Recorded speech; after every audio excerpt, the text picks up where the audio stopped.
entienda. Ya cuando tenemos ese paso, a eso usualmente se le conoce como codificador, o es agarrar una información y codificarla en un sistema que el dispositivo entienda. Y el decodificador sería el proceso inverso, ¿de acuerdo? Si es que mi dispositivo, digamos, me genera, ¿no?, cierta información, entonces para que nosotros como usuarios la podamos apreciar, esta información tiene que pasar por algún tipo de circuitería para poder mostrarme la información que yo la pueda entender. Entonces el decodificador básicamente en términos generales sería agarrar una representación, digamos, que tenemos también considerando el dispositivo y transformarla, esa información a otra forma, ¿no?, de representarla. Vamos a agarrar, a eso se llama codificar y decodificar información. Tal vez un ejemplo, o bueno, este concepto es bastante grande, ¿ya? Cuando nosotros, por ejemplo, queremos agarrar también una información y queremos cambiarle su representación para cualquier fin, por ejemplo, para que no lo entiendas, entonces, ¿qué estás haciendo? Estás codificando. Y siempre hay una manera sistemática, ¿no es cierto? Hay una, podríamos decir, una forma eh, no ambigua de aplicar a la transformación a la información. ¿Ya? Todo eso incluso, pues nosotros sabemos que con software podemos hacer, pero también eso se puede hacer a nivel de circuitería. ¿Ya? Entonces, probablemente el ejemplo más facilito para entender este principio y esta dupla, ¿no?, de codificación y decodificación es esta calculadorita. Vamos a imaginar la versión más básica de este artefacto. Y pues cuando nosotros agarramos una calculadora de la más básica, probablemente el área más interesante que tiene esta calculadora es el área donde están los dígitos que me permiten representar valores, ¿no es cierto? Entonces, en el sistema que nosotros utilizamos en nuestra vida cotidiana, pues estamos acostumbrados a trabajar con un sistema de numeración decimal. Por lo tanto, en esta calculaderita vamos a tener 10 teclas, ¿cierto? Y cada una de ellas va a especificar un dígito básico del alfabeto. Fíjense, este tecladito que nosotros tenemos es la interfaz que se nos provee para que nosotros podamos ingresar información a la calculadora. ¿Ya? Ahora, internamente esa información, cómo la recibe la calculadora, cómo la transforma, cómo interpreta y almacena para fines posteriores, eso es lo que nosotros vamos a averiguar. ¿Ya? En este caso, fíjense entonces, el mecanismo para que nosotros podamos ingresar, por ejemplo, un número de un dígito, son estas 10 teclas, ¿no? Entonces, cuando nosotros, por ejemplo, presionamos la tecla 0, esta presión de la tecla 0 tiene que provocar que esta información se almacene en algún lado de este dispositivo. Por lo tanto, la presión de esta tecla debería darme información suficiente para indicar que yo quiero guardar un 0. ¿Cierto? Entonces, este 0, que es por la presión de la tecla, debería transformarse a través de un codificador en una representación que mi dispositivo entienda.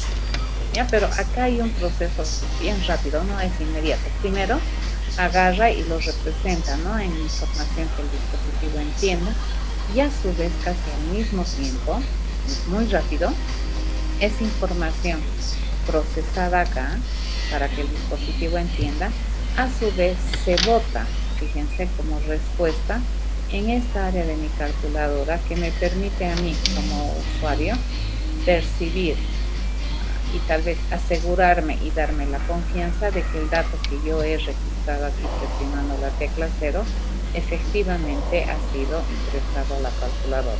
Entonces, hay dos procesos aquí, fíjense, yo presiono la tecla 0 y este 0 se va a codificar en un formato que el dispositivo entienda. ¿Ya? Este formato que el dispositivo entienda lo va a volver a transformar en un otro formato para que mi usuario lo entienda. En este caso, fíjense cómo lo ha transformado. Lo ha transformado en un conjunto de LED, ya que son foquitos que se van a encender con la forma del cero para que yo desde aquí afuera me dé cuenta o tenga la sensibilidad de que presiono del cero. Entonces, ese trabajito, fíjense, de la tecla hacia la representación interna codificador a este visor decodificador. ¿Ya? A eso, esa clase de circuitería pues es interesante, es útil y es una circuitería de una sola pasada, es decir, recibe un estímulo de entrada y va a responder o va a generar una representación alternativa, ¿no?, a esta entrada, y lo va a hacer de una sola pasada, no tiene retroalimentación, nada. Y lo mismo aquí, va a agarrar una representación probablemente que entiende el dispositivo y lo va a traducir en esta otra representación y es de una sola pasada. ¿De acuerdo? Entonces estos circuitos son combinacionales. Este codificador, fíjense, es un codificador que tiene la misión de agarrar un dato de entrada que represente un dígito decimal y lo va a representar en sistema de numeración binaria. Entonces cada dígito decimal va a encontrar un código binario, ya, para representar ese dígito decimal. Y acá, un código binario que representa un dígito decimal lo va a transformar a este modo de visualización, ya, que es el visor. Y para este caso está utilizando, para mostrar, digamos, ¿no?, la información que ha recibido, está utilizando un display de 7 segmentos, que se refiere a que nosotros podemos, entre comillas, poder representar el cero con este display que tiene 7 segmentos, de los cuales 6 están encendidos y este está apagado, ¿ya? Entonces vamos a primero modelar este y luego vamos a hacer este, ¿de acuerdo? Así vamos a trabajar, vamos a hacer por partes el diseño circuital. Entonces vamos a trabajar en este codificador que tiene la misión de, dado un dígito decimal, encontrar su codificación correcta en un sistema de numeración binaria. Ya, este vendría a ser un codificador de un dígito decimal a sistema binario. Entonces, ¿qué es lo que nosotros tenemos en el contexto, digamos, que hemos analizado de la calculadorita?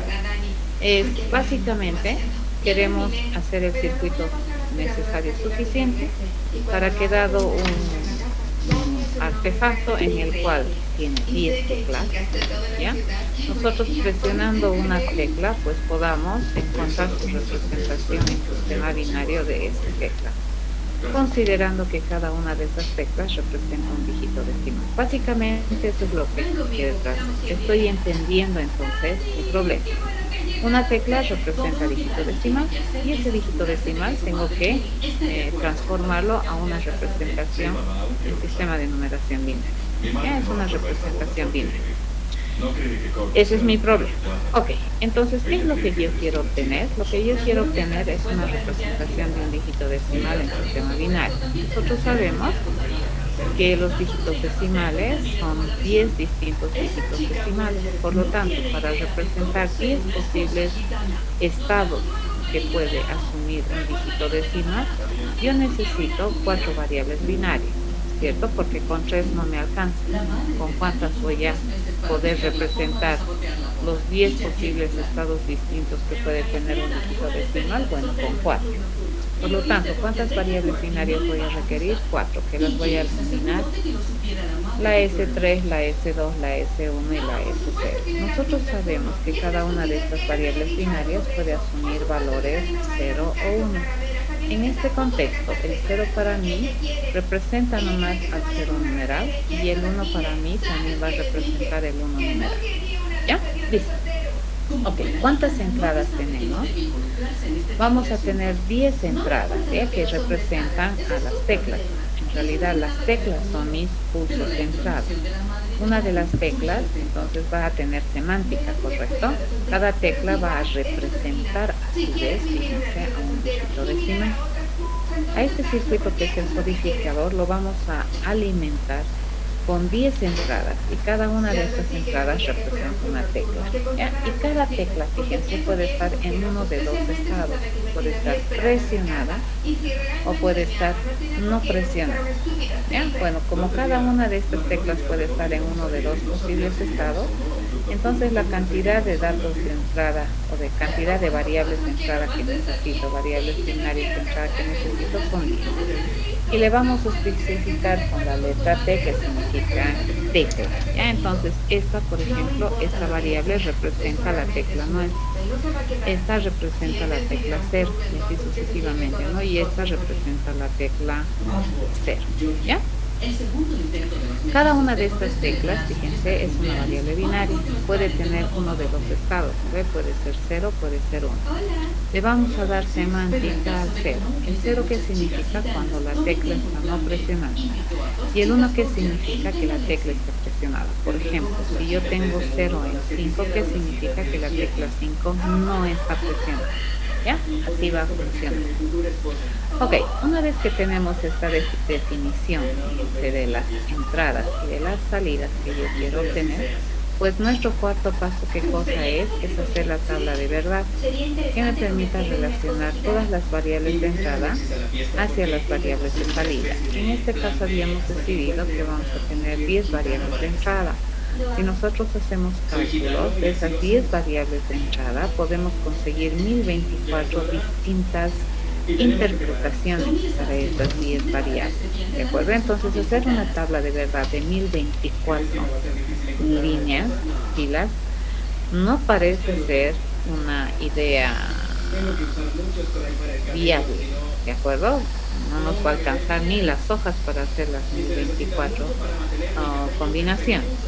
Entonces, nos apoyaremos y observaremos mejor el problema.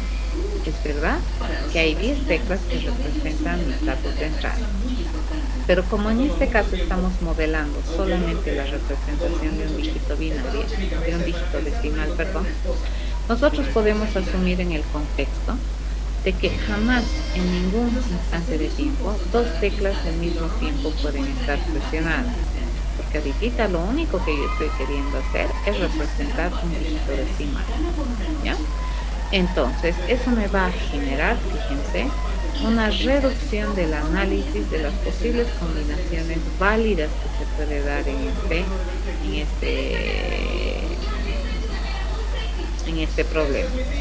Entonces, como resultado de mi codificador, fíjense, en consecuencia, jamás mi codificador al mismo tiempo, en un mismo instante de tiempo, me va a generar la representación binaria de más de un dígito decimal, ¿cierto? Entonces, si yo agarro mi codificador de decimal a binario, entonces yo tengo que agarrar un dígito decimal y tengo que generar su representación binaria de ese dígito decimal por vez, ¿de acuerdo? Si yo quiero tener el código binario de otro dígito decimal, entonces tendría que volver a utilizar el circuito para poder generar la combinación correcta, ¿ya?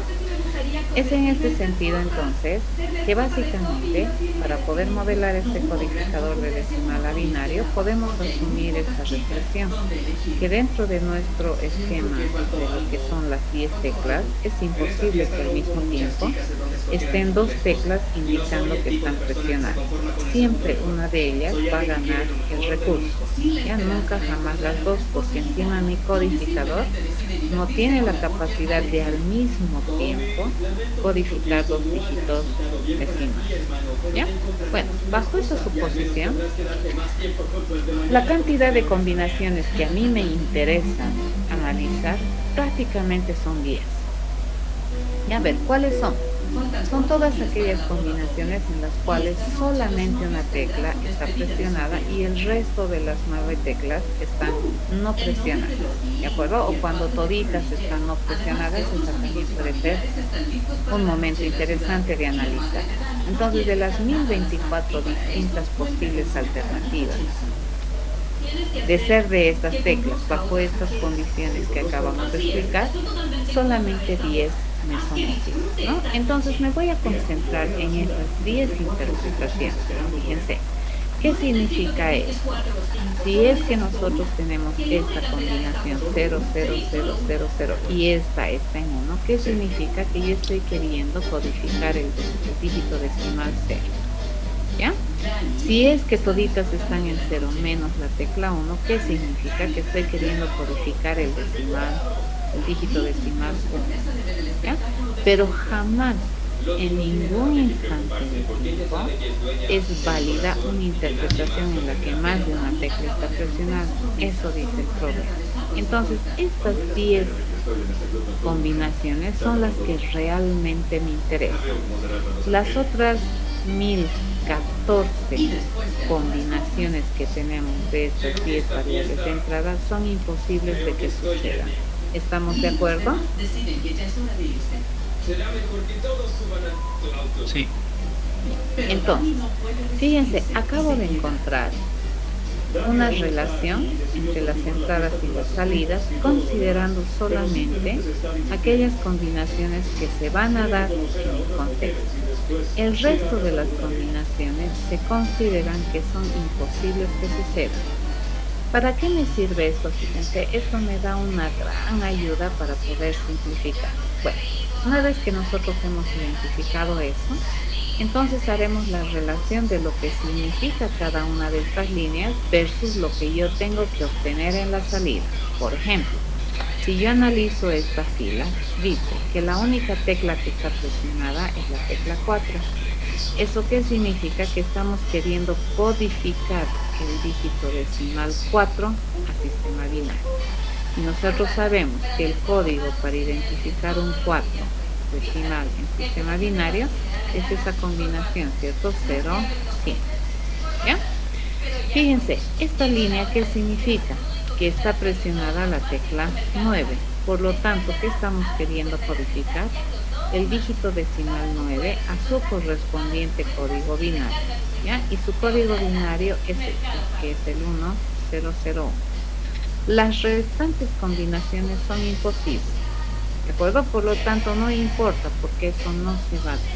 Entonces, acá se puede considerar esto por imposibilidad de la entrada y las distintas combinaciones como entradas válidas al problema.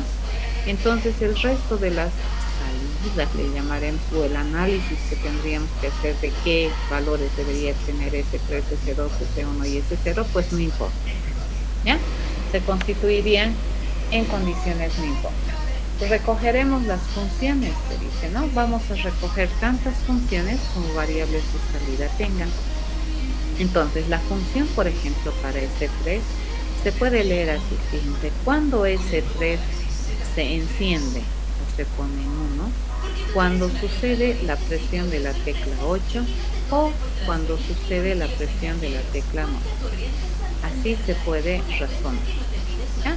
Entonces aquí ya no me interesa no agarrar cuando el min término este aparece y el min término este aparece, más las 1014 términos mínimos indiferentes. No me conviene, ¿no ve? Entonces aquí yo puedo agarrar esto y decir, bueno, el S3 se pone en verdad cuando la tecla 8 está presionada o cuando la tecla 9 está presionada. Lo mismo hacemos aquí. Cuando el S2 se enciende, se pone en verdadero, dice, se pone en verdadero cuando la tecla 4 o la tecla 5 o la 6 o la 7 están presionadas. ¿Ya? Así recojo mis funciones. Fíjense, en este caso, estas funciones ya están simplificadas. ¿Se entiende?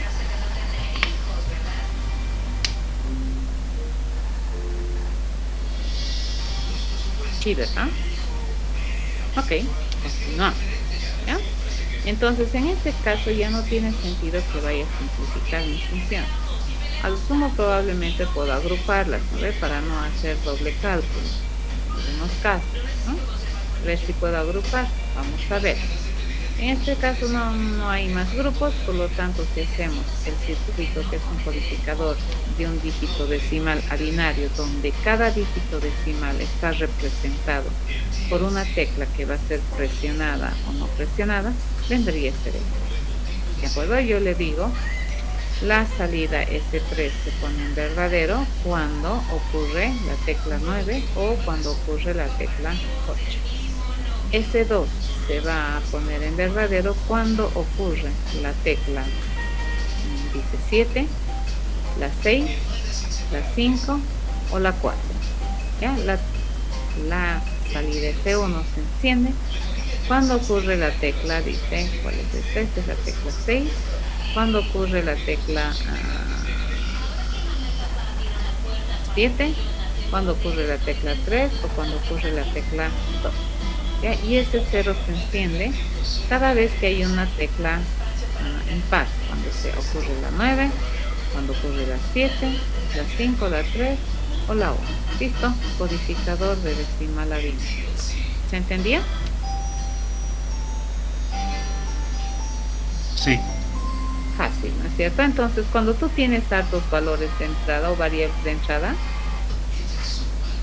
a la hora de hacer tu tabla de verdad, tienes que ver si es que hay condiciones del problema que te permiten reducir el análisis de todas las posibles interpretaciones que te pueden dar este conjunto de entradas, ¿no? Y probablemente algunas de ellas, fíjense, es imposible que se den. Entonces, pues tienes que sacar provecho de esa información para poder, uno, obtener funciones más reducidas, u otro, para poder hacer este análisis, ¿no? Y aquí ya no las estamos poniendo nuestras funciones en términos de términos mínimos, sino le estamos poniendo nuestras funciones en tiempo de la ocurrencia o no de alguna de las variables de entrada, dado que nosotros sabemos que solo una de ellas va a ocurrir en cada interpretación. ¿Ya?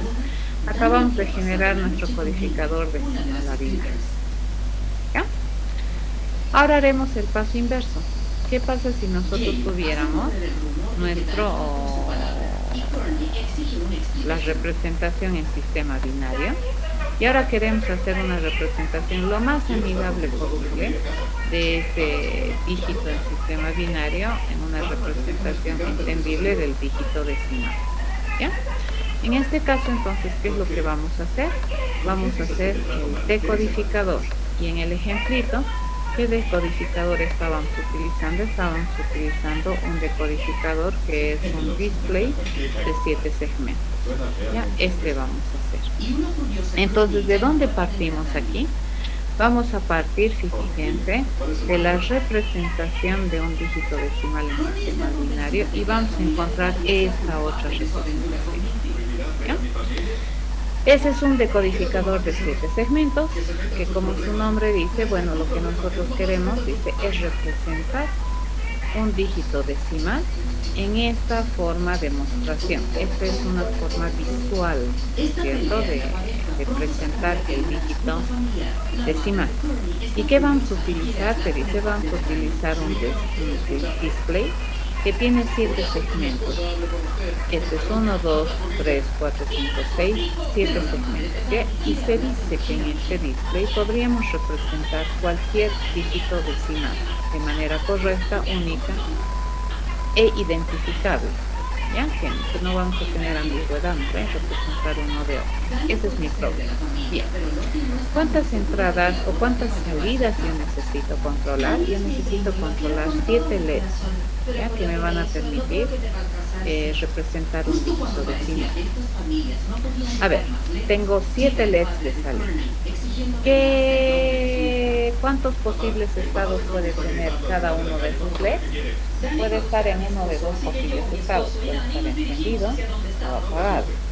Por lo tanto, analizamos cuántas variables binarias necesito para representar estas 7 salidas que debo controlar.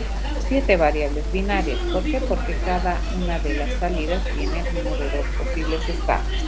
Si tuviera más estados, tengo que analizarla mejor, ¿correcto? Entonces, en este caso, vamos a decir que mis variables de salida las voy a denominar con la letra L y vamos a tener 7, ¿no es cierto? Desde el LED 0 hasta el LED 6 tenemos 7 LEDcitos que controlar. Sabemos que cada una de estas variables binarias va a asumir valores 0 o 1. El 0, entonces, para mi problema, ¿qué significa? Que ese LED en cuestión está apagado. Y el 1, ¿qué significa? Que el LED en cuestión está encendido. Por ejemplo, si L sub 3 estuviera en 1, ¿qué significa? Que este LED estaría encendido. ¿Ya? Eso es lo que nosotros tenemos que controlar. Bueno, lo siguiente que tenemos que hacer es ponernos de acuerdo qué nosotros entendemos por el LED 6, qué nosotros entendemos por el LED 4 y así, ¿cierto? En este caso, fíjense cómo se ha etiquetado los LEDs. Lo hemos etiquetado así, empezando desde aquí y en sentido horario. Y este que sea el último, ¿no? Entonces este va a representar el LED 0, este el 1, el 2, el 3, el 4, el 5 y el 6. Por lo tanto, si nosotros quisiéramos mostrar el decimal 8, toditos los LEDs deberían estar encendidos. Pero si yo quisiera mostrar el dígito decimal 0, el LED 6 debería estar apagado. Así vamos a administrar, fíjense, este circuito, que ha encontrado otra manera alternativa de representar un dígito decimal, que tiene la misión de ser una representación lo más amable con el usuario final. En este caso, una representación gráfica estamos usando, ¿no? A través de un visor de 7 segmentos. ¿Cuántas entradas necesitamos para poder hacer este decodificador? Bueno, vamos a necesitar un dígito, ¿cierto? La entrada es solamente un dígito decimal, pero que está representado en código binario. Por lo tanto, nosotros sabemos que un dígito decimal representado en código binario requiere de 4 variables binarias, ¿ya? Y esas variables binarias las vamos a nombrar desde S3 hasta S sub 0, donde S sub 0 viene a ser el dígito menos significativo y S sub 3 viene a ser el dígito más significativo de la representación. Cada una de estas variables a su vez puede asumir uno de dos posibles valores, ¿cierto? 0 o 1. ¿Qué significa el 0 para mí? 0 nomás, 0 valor, ¿no ve? Numeral. ¿Y qué significa el 1 para mí? El 1 numérico. ¿Ya? Ok, entonces nosotros vamos a agarrar, fíjense, como dato de entrada, lo que mi codificador de dígito decimal a binario me entrega como salida. ¿Ya? Entonces, eso va a alimentar mi circuito. Bueno, hacemos mi tabla de verdad. Y resulta que aquí nosotros tenemos 4 variables de entrada y sabemos que con 4 variables de entrada podemos tener 16 interpretaciones diferentes. Por la definición del problema y por lo que significan estas 4 entradas, pues estas 4 entradas representan a un dígito decimal. Por lo tanto, de las 16 posibles interpretaciones que pueden tener estas variables, solamente a mí me sirven 10. ¿Correcto? Esta es buena, este representa un dígito decimal, esta también representa un dígito decimal, y esta es la última combinación, fíjense, que representa un dígito decimal. A partir de la combinación que vendría después de esta, pues ya no es verdad que esa combinación representa un dígito decimal. Por lo tanto, estas otras combinaciones, que en total son 6, ¿ya? Es imposible que sucedan como dato de entrada al decodificador de 7 segmentos, ¿ya? Sobre la base de eso, entonces yo puedo decidir que como esto es imposible que se dé, pues no importa analizar cuál es la relación de estas combinaciones de entrada para cada una de mis variables de salida. Por lo tanto, son condiciones no importantes, ¿ya? Pero estas 10 primeras que yo tengo aquí, fíjense, es así, no me puedo dar el lujo de no dejar de analizar. A ver, ¿qué significa que mi dato de entrada nosotros tengamos en las 4 variables un 0? Significa que nosotros estamos representando el dígito decimal 0. Y para mostrar ese 0 en este visor, digamos, de 7 segmentos, todos los LEDs deberían estar encendidos menos el 6. ¿De acuerdo? Esta combinación que representa el dígito decimal 1. Entonces, para representar el 1, fíjense, sería encender este y este LED, y los restantes deberían estar apagados. Entonces, ¿qué LED debería estar encendido? El 1 y el 2. Fíjense, el 1 y el 2. ¿De acuerdo? Así estamos haciendo la relación, ¿ya? de una representación binaria de un dígito decimal, estamos tratando de controlar una representación visual de ese dígito decimal.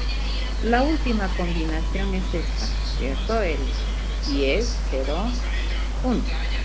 Y el 10, 0, 1 representa el dígito decimal 9. Por lo tanto, si yo quiero mostrar el 9 con colita y todo, el único LED que está apagado es el 4. Entonces aquí le digo el LED apagado es el 4 y los restantes están encendidos. Acá tenemos un ejemplo, ¿no? Del 5, por ejemplo, cuando sucede esta combinación en el dato de entrada, esa combinación a quién representa al dígito decimal 5. Entonces fíjense, ¿qué LEDs deberían estar apagados? El 1 y el 4. Me fijo, el 4 está apagado, el 1 está apagado y los restantes están encendidos. Bien, entonces para cada una de estas interpretaciones, fíjense, yo he analizado, ¿no? De a ver qué significa esto y cómo vamos a transformar esta entrada en esta salida. Y el entendimiento de esta salida es prácticamente administrar cada uno de los foquitos de este visor que me va a permitir mostrar lo mejor que se pueda un dígito decimal. Listo, una vez que tenemos eso, ¿qué tenemos que hacer? Tenemos que empezar a recoger las funciones para cada una de mis variables de salida. ¿Cuántas variables de salida tengo? 7. Entonces, ¿cuántas funciones voy a tener? 7. Por ejemplo, si yo recojo la función de salida que le corresponde al LED 6, yo puedo decir que esta es la sumatoria de los min términos 2, 3, 4, 5, 6, 8 y 9, ¿cierto? Nosotros sabemos que aquí hay 6 combinaciones que son imposibles, por lo cual para esas combinaciones de entrada imposibles no es interesante analizar, ¿cierto? ¿Cuál sería el comportamiento de las salidas? Por lo tanto, vamos a sacarle provecho y vamos a decir que las combinaciones que no importan, que no se van a dar y para las cuales no importa resonar la relación son desde la combinación 10 hasta la 15. Pero nosotros vamos a agarrar eso y lo vamos a escribir como las famosas condiciones no importan. ¿Y por qué me interesa esto?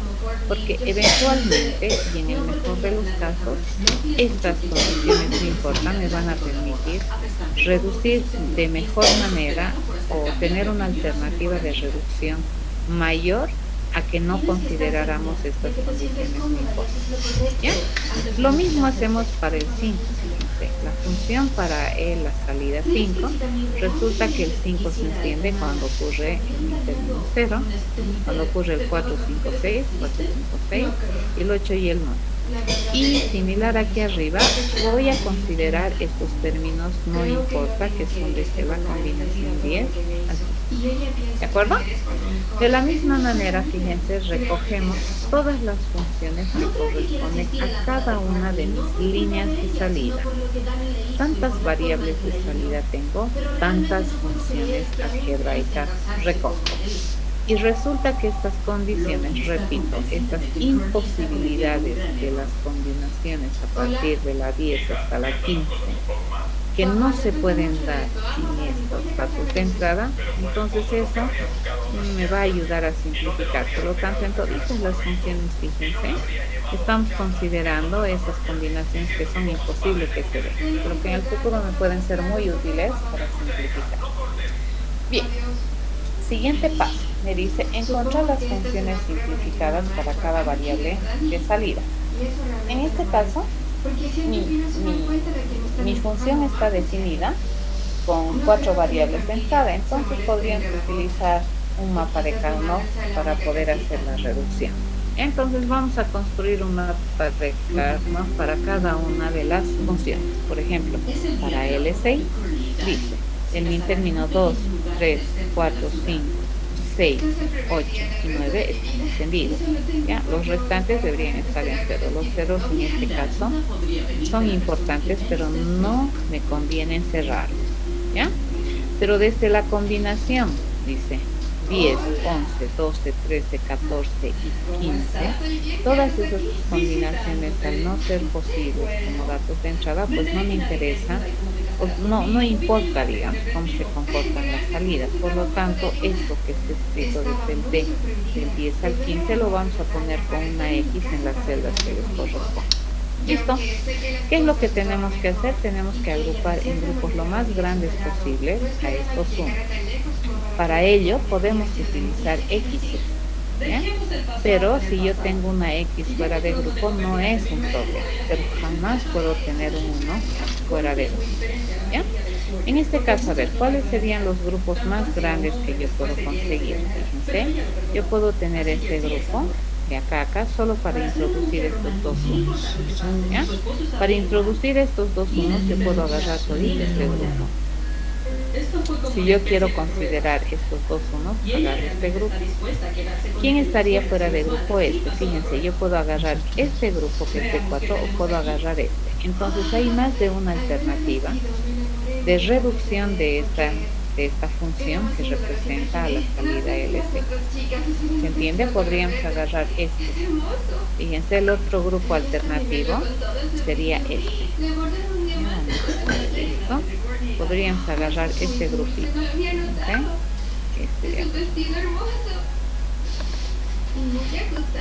Este de ahí podría ser el otro grupo para introducir este 1, ¿ya? Eso. Bien, entonces, bueno, yo he decidido que sea este grupo. Entonces, ¿cuántos grupos tenemos? 1, 2, 3, 4. Por lo tanto, ¿cuántos términos reducidos va a tener mi función? 4 términos reducidos. A más grande el grupo, el término es más reducido. ¿Bien? Vemos si aquí se puede aplicar alguna regla adicional teniendo en cuenta las compuertas básicas y resulta que sí podemos reducir, por ejemplo, este S2 no S1 como no S2 S1 como un XOR de S2 y S1. ¿Sí? Entonces aquí tenía una compuerta que es el AND, otra compuerta que es el NOT, una compuerta que es el AND, otra compuerta que es el NOT más un OR. Eso eran 5 compuertas, lo he reducido a una sola compuerta. ¿De acuerdo? Ok. Función reducida para L6. Hacemos lo mismo para L5. Fíjense, el lugar donde están las condiciones no importa, no cambian, ¿no? Tanto ahorita esas funciones. ¿Ya? No va a cambiar. Permiso, jóvenes. Para donde están las condiciones no importa, no cambia. ¿Qué es lo que sí tenemos que concentrarnos? Es dónde están, cuáles son los min términos que me interesan, ¿no? Y estoy modelando la verdad. Entonces voy a identificar un 1 en todas las celdas que correspondan a cada uno de estos min términos. Y nuevamente procedemos a agrupar. Voy a tratar de encontrar los grupos más grandes que me permitan introducir los 1. Ese es el grupo, para mí eso es lo que hemos encontrado. Esta es la función reducida y nuevamente vamos a volver a analizar si es que aquí yo puedo aplicar alguna otra compuerta básica para reducir más. Y sí, haciendo operaciones acabamos de encontrar una alternativa a esta. Esta, fíjense, es un AND, este es un NOR, ¿ya? Y acá tendríamos, a ver, este es una compuerta, el NOT es una compuerta, este es otra y este es otra. Solamente para este término, ¿cuántas compuertas necesito? 3. ¿Ya? Para aquí, 2. Para aquí, 2, sería 2 más 2 más 3, serían 7. Más una que es el OR, 8. ¿Ya? En cambio, esto yo lo he traducido a esta, en la cual yo necesito un OR, necesito un AND, van 2, un NAND, van 3 y un NOR, van 4. Esta tiene 4 compuertas, eso me gusta mucho más que esta. ¿Ya? Los sistemas de reducción de funciones y simplificación de funciones de algebra de Boole consideran las reducciones, les cuento, en términos de los 3 operadores funcionalmente complejos que son el AND, el OR y el NOT.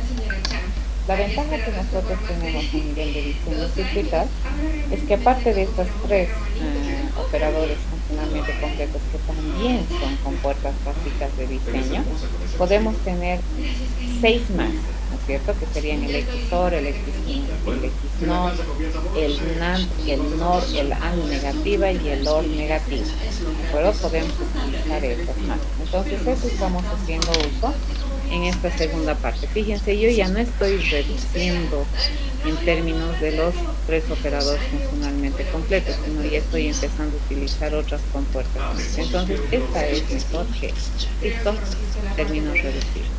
Hacemos lo mismo para L4, ¿ya? La reducción vendría a ser esta. Fíjense acá, estos X's no he encerrado, ¿no? Porque a mí no me interesa encerrar los X, ¿qué me interesa encerrar o considerar los 1? Si hay X que está fuera de mi grupo, pues no hay problema. ¿Qué he obtenido? He obtenido esta. ¿Ya podría mejorar esta? Pues sí, se puede mejorar. Acá tengo 1, 2, 3, 4, 5, 6 compuertas. Y este es 1, 2, 3, 4 compuertas. ¿Ya? Estaríamos reducidos. Listo. L3. El L3, misma idea. Fíjense dónde están las condiciones, no importa, eso no va a cambiar, ¿no? Porque para todas las funciones es lo mismo. Encontrar los grupos más grandes para poder reducir. Entonces tenemos esto, ¿no? Solamente por este 1 he agarrado estos otros y por este 1 he agarrado estos, ¿no? Por este 1 he agarrado este grupo. Esta es mi reducción. Ya tantos términos reducidos como grupos yo ahí encontrado. La idea en los mapas de Carnot es tener la menor cantidad de grupos lo más aglomerados posible. ¿Ya? Esa es la idea. ¿Ya? Haciendo operaciones, pues yo he obtenido que esta función, haciendo uso de las compuertas básicas con las que contamos, pues podemos reducirlo, fíjense, a un OR de un NOR y de un XOR, ¿no? Con un AND y una variable, que básicamente es mucho más barato, le llamaremos, que hacer esto. ¿Ya? Recuerden que este tilde que nosotros tenemos aquí es una compuerta básica. ¿Ya? Entonces, hacer la negación ya es el uso de un circuito. Hacemos lo mismo para L2. L2 tendríamos esa reducción. Ya este X está fuera de grupo, no hay problema. Fíjense, no lo necesito tener en el grupo. Y hemos agarrado esta reducción. ¿Podrían haber agarrado otra? Probablemente sí. ¿Ya? Pero para mí esta es la mejor reducción. Entonces la reducción es esta, ¿no? Acá creo que no puedo hacer mejoras y se va a quedar así. El L1, fíjense, es este mapa de Carnot. Hacemos nuevamente nuestras reducciones y estos dos X's quedan fuera de grupo, no hay problema. Lo que jamás podemos permitir que quede fuera de grupo son los sumas, ¿no? En este caso esto es así. Acá me estoy dando cuenta que ya puede haber, ¿no?, una otra compuerta que es el X, ¿no? Y esto es mucho más pequeño en términos circuitales que este. Y por último, el L0. Ya el L0 se puede representar como este mapa de Carnot. Hacemos las reducciones y resulta que tenemos esta expresión. Acá fíjense, nosotros tenemos algo que nos llama la atención, que ese se puede convertir en un X NOR. ¿Ya? Hemos reducido. Listo, esa es la función. Una vez que tenemos eso, lo siguiente que hacemos es asegurarnos, ¿no? A ver, hemos vuelto a recoger y acá nosotros podemos observar, fíjense, que este término y este término son iguales. Entonces no los voy a volver a calcular dos veces. Voy a calcular una vez y voy a utilizar su resultado más de una vez. ¿Ya? Entonces esto es igual, ¿no ve? Entonces puedo calcular para L4 y para L3 lo único que voy a hacer es jalarle el resultado que hemos calculado para L4. Este vendría a ser mi decodificador de 7 segmentos. ¿Ya? Y aquí fíjense, mis saliditos están, yo lo he puesto así, ¿no? Mis foquitos para darme cuenta. Este es el LED 1, LED 0, 1, 2, 3, 4, 5 y 6. Ya, estas vendrían a ser mis entradas S3, S2, S1 y S0. Y aquí lo único que he hecho es escribir, ¿no es cierto?, estas funciones utilizando las compuertas correctas. Fíjense, el L6 se obtiene, dice, este es el L6, ¿no? Este se obtiene, dice, como el OR de este XOR, de este AND, con esta entrada simple que es el S3, ¿no? Este es el L6. Este es el L5, L4, L3, L2, L1 y L0. ¿Ya? Pero básicamente con estas funciones que nosotros tenemos aquí, con esas ya es suficiente para poder escribir o diseñar el circuito en cualquier emulador. Acá vamos a hacer nuestro codificador de 7 segmentos. Ese se llama un codificador de un dígito decimal en sistema binario a un display de 7 segmentos. Ahora, si nosotros combinamos, fíjense, todito, este vendría a ser el codificador. Estas son las teclas y este es el visor. ¿Correcto? Cuando yo presiono una tecla, esa tecla se va a transformar en una información binaria. Esta información binaria va a ser la que va a alimentar al visor, que es un codificador de 7 segmentos, y al final nosotros vamos a tener la sensibilidad que cuando hemos tecleado una tecla, en el visor se va a ver, ¿no ve?, la representación de ese dígito decimal. Ya, pero es en dos pasos, fíjense, transformo y luego vuelvo a transformar a otra representación. ¿Entendido?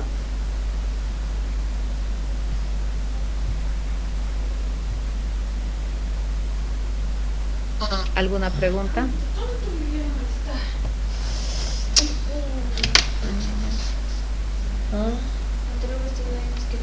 Pero... Lo has soltado. Yo otra vez he venido a mi cuarto. Lo vas a soltar. Ya, suelta. Vaya, me lo vas a romper. Ok, ningún. Acabamos entonces de diseñar un codificador que me permite llevar de una representación a otra y de esta otra a otra representación que sería el decodificador. ¿Correcto? A ver, vayan a estudiar codificadores de sistema binario a sistema Gray, que es también un sistema binario, ya a una codificación Gray. Bueno, por hoy día lo dejamos acá. El día lunes vamos a continuar con el avance. ¿Tienen alguna duda?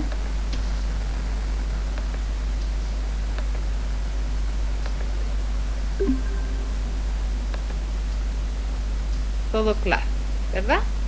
Entonces estoy confiando, están diseñando estos circuitos, ¿sí? En el emulador, simulador que ustedes hayan decidido utilizar y que estén probando que realmente funciona. ¿Ya? Hasta el día lunes, jóvenes. Hasta el lunes. Son circuitos combinacionales, ¿no ves? Son de una sola pasada, se combinan con puertas.